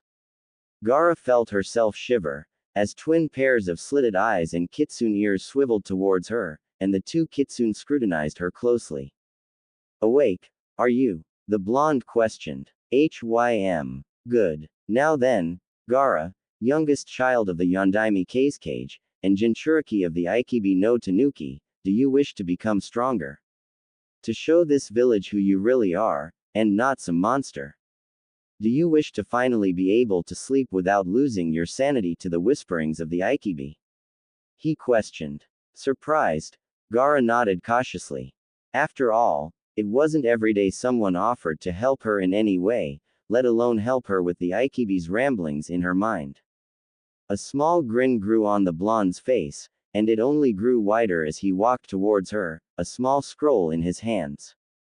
Sitting down in front of her, Naruto unfurled the scroll, bit his thumb and drew blood, before it healed up as steam escaped the previously injured digit, and ran it along one of the black kanji encased in it, and with a small poof of smoke, a paintbrush and inkwell appeared, before he set the scroll aside, and Naruto explained to the suspicious girl about what he was about to do. "Your seal is incomplete. While the one you have now allows you to have a strong control over the demon's chakra, as well as allowing you access to most of it, it also allows for the Ikibi to communicate with you easier and eat away at your mind and sanity. My seal, however, will allow full control of the demon's chakra, and it will force the Ikibi to leave you and your mind alone. Also, the resealing is going to hurt like a bitch. If your seal was complete, even if it was weak, then you would have been fine, and I would have simply strengthened it. But since it's incomplete, then there will be a great deal of pain. But, if it will let me sleep, I will endure it." Gaara finished. Nodding his head, Naruto dipped his brush into his inkwell, and began rapidly inscribing a vast array of seals that would interconnect across Gaara's stomach. 15 minutes later, he was finished, and Gaara's stomach was nearly black with seals that crossed and crisscrossed one another, and what remained of her tanned skin was taken up by tiny, thimble-sized seals. Putting his brush aside, Naruto's hands blurred as he made 25 hand seals, ending in the ram seal. As he finished, his hands began glowing with blood-red chakra, before Naruto looked back up at Gaara. "You ready?" Her face sweet in determination, Gaara gave a nod. Breaking his hands apart and then slamming them into Gaara's stomach, a roar of Suna, Jinchuriki, Yuki Tanuki Shiki Fuin. Sand. Power of human sacrifice. Demon raccoon dog death seal. Seal, followed by a massive burst of chakra, and was promptly followed by a screaming Gaara as she latched onto the closet thing possible to help with the pain, which just so happened to be the blonde Jinchuriki. Screaming as the pain continued, Gaara secured her arms around the blonde's neck and buried her face into the crook of his neck. Her skull felt like it was splitting in two, her spine was being tore out from her back, her insides were boiling, and the intense burning coursing through her body and flesh was, what she believed, her blood burning up and her skin melting off. After several minutes of this, Gaara's screams stopped as a bloody, tearing sound originated from her tailbone and the top of her head, and she felt blood drip down her forehead and from her lower back. Shaking in pain and twitching occasionally, Gaara thanked Kami that it was over, even as her tears and the blood from her forehead mixed as it dripped down from her face. Looking up at her clutching post, Gaara bit back a gasp as she found warmth and kindness, as well as a small bit of satisfaction, gazing back into her own eyes. She felt elated at the look, even a small pit of heat formed in her stomach as blood colored her cheeks crimson. Can you stand? The blonde kitsune asked quietly. Hi. Standing, though shakily, Gaara removed herself from the after-mentioned blonde, only to come face to face with the voluptuous red-haired woman that was with him before, and could only stare in shock as she slammed a clawed hand into her forehead with narrowed eyes. Tearing her hand back, Kyuubi pulled a tawny-haired woman out by her neck from Gaara's forehead, before dropping her at Naruto's feet. She had tawny hair that reached her shoulders, and slitted, gold eyes. She was wrapped in an ornate, tan kimono, with gold lining, and blue leaves as a pattern. Behind her, a single fuzzy, gold tanuki tail waved, and a pair of small, gold tanuki ears flicked gently in her hair. Attached at their ends were a pair of white and gold hourglass earrings, filled with sand. Around her neck rested a thin necklace, with a miniature, curved sword attached to it. She had a slim body and waist, and though it certainly wasn't as big as Kyuubi's, she held a larger than average chest. Narrowing her own golden eyes at the young kitsune, sand rose up around her, before shooting out as a large, clawed hands tried to impale him, only to be destroyed by an enormous fireball before it could reach him, turning the sand into superheated glass. Looking towards Kyuubi, the tawny-haired woman gasped and fell to her knees, bowing to Kyuubi. Gaara was confused, however, at just who the golden-eyed woman was, and just who the red-haired had to be, for her to command such respect from her. Rise, Tanuki. I am vexed with you. You may be sealed into a child, but is that any reason to take out your rage at her? You should be helping her, and in the process, get you revenge of the actual ones responsible for your sealing. Kyuubi commanded in a stern voice, even as the women whimpered. Not only that, but you attacked Naruto-kun, and he is important to me and my well-being. Do it again, and I'll kill you. Understand? The women's whimpers increased, before lower her eyes and apologizing to both Naruto and Gaara, even as her voice stammered slightly. Gaara simply nodded in shock, before watching silently as both kitsune turned and began walking away. Wait. Who are you? Why did you help me? Gaara shouted at the retreating pair. Neither stopped, but Naruto's voice floated over to the two Tanuki demons. My name is Naruto Namikaze, and I'm the Jinchuriki of the Kyuubi no Kitsune of Konoha. The woman beside me is the Kyuubi herself. And I helped you, because you're just like me. If the Jinchuriki don't stand together, we will fall, and I will not allow others of my kind to live as I've had to. I've already lost my childhood. You don't need to lose your own. With that parting statement, Naruto and the Kyuubi vanished in a puff of red smoke. Looking towards the Ikibi no Tanuki, Gaara made her own decision. I will grow stronger. I fight for myself, and love only myself. When I'm strong enough, I'll come find you, Naruto-sama. You will be the only one who can have my heart. She promised to herself, even as her own red ears with tan tips twitched occasionally, and her single Tanuki tail with tans tips waved gently behind her. Near the Suna gates, as the pair of kitsune neared the gates, Kyuubi stopped dead in her tracks, and her gaze was rooted on something in the window of a store. Noticing his companion's absence, Naruto turned and to his surprise, found her hands pressed against the glass of a store window, and her eyes locked lovingly on something present there. Sighing, the blonde trudged his way back towards her, before staring in his own slight interest at what she was looking at. A pair of beautiful fans lay open on a pair of cushions. They were small, metal, battle fans, but had been painted to resemble wooden ones. One was a mahogany color, a deep, rich redwood, while the other was the color of ivory, white as the pure driven snow. The pictures painted on each of the insides of the fans were complete opposites, however. The first, the white fan, had a snowy, serene background, with a calm-looking woman seated sedately on the snow. She was clothed in a white kimono, with silver trim and light blue snowflakes as a pattern.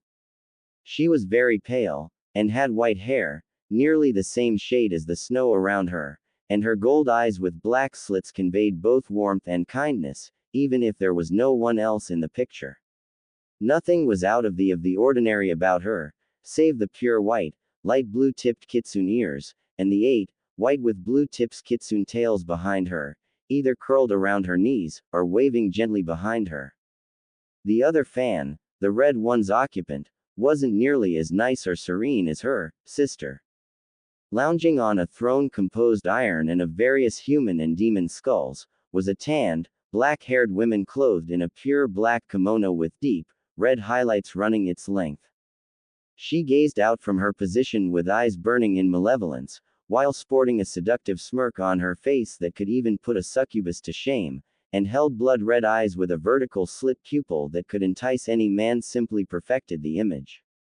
She had pure black kitsune ears with deep, rich red tips, and 8, black and red-tipped tails that curled around her throne, while lightning flashed in the background. The white fan held the kanji for purity engraved into its end, while the red fan held the kanji for lust engraved into its end. Flicking his eyes towards Kyuubi, Naruto watched her as she gazed longingly at the pair of battle fans. "Do you want them?" A nod was all he got from her. "Why? They remind me of 2 friends I had, when I was an overlord of Makai before I came to the human world. The images are near identical to what they look like, as the white-haired kitsune is Hasumi-chan, and the black-haired one is Michiko-chan. Not only that, but the feelings they give are nearly as accurate as being in their very presences. It was such fun being with them, and I would be grateful if," she trailed off quietly. Staring at her a bit, Naruto turned around, even as he told her to get going. Kyuubi was saddened by his callous attitude to something that would mean so much to her, but dejectedly followed him anyways. Reaching the gates, Kyuubi formed her face into an indifferent mask to hide her pain, but it quickly fell away as a Kajbunshin of his walked up to him, before vanishing in a puff of smoke as it handed him a wrapped package. Naruto quickly threw the package to her, before telling her to continue. She blinked in confusion, but continued walking, even as she carefully unwrapped whatever it was that he had given her. She immediately stopped dead, and tears came to her eyes as she found the gift, the pair of battle fans with her 2 friends' likenesses painted onto them.